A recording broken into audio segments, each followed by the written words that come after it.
Good morning. Welcome again to Morning Devotions. And thank you again so much for our time together. We've got the great children's musical going in all of the campuses all weekend.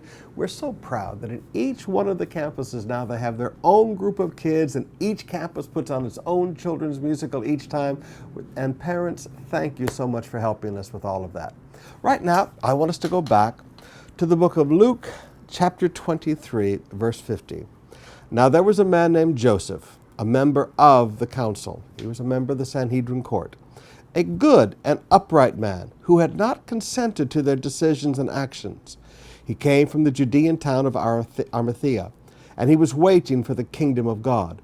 Going to Pilate, he asked for Jesus' body. Then he took it down, wrapped it in a linen cloth, and placed it in a tomb cut from the rock, in one in which no one had yet been laid. It was preparation day, and the Sabbath was about to begin. I want you to notice something. In each of our lives, there comes a time when you have to take a stand. We've been preaching about it in revival nights all this month. There's a time to stand. There's a time that you have to decide to stand with the Father. There's a time that you can't stand with what is popular. You can't stand with what is convenient. You can't stand with what is cultural. There comes a time that you stand for what is right. There comes a time that you stand with the Father. Now I want you to notice Joseph of Arimathea. He was a good man. He was an upright man. He was waiting for the coming of the Messiah.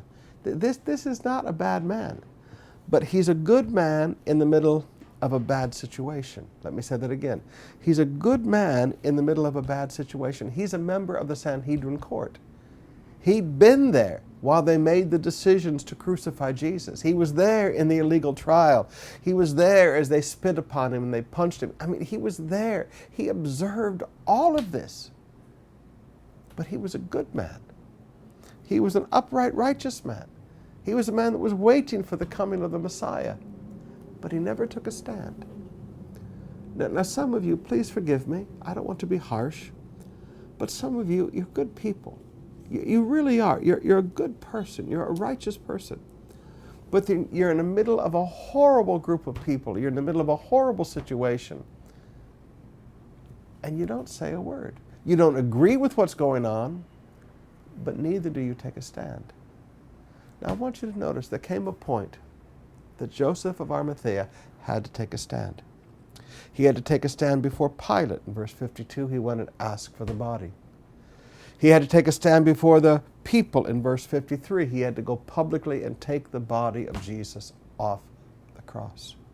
He had to take a public stand before his family, his own tomb that had been purchased for him. He had to use for Jesus. You can still visit that tomb with us when you go to Israel with us each year. But he had to take a stand. And this time, it was a very public stand. He risked his life. He risked his life before Pilate. He risked his life before the people that were taunting and mocking Jesus. He risked everything. But there came a point to take a stand. Now some of you today, isn't it about time, as a good, righteous person who disagrees with what's going on around him, isn't it time to take a stand?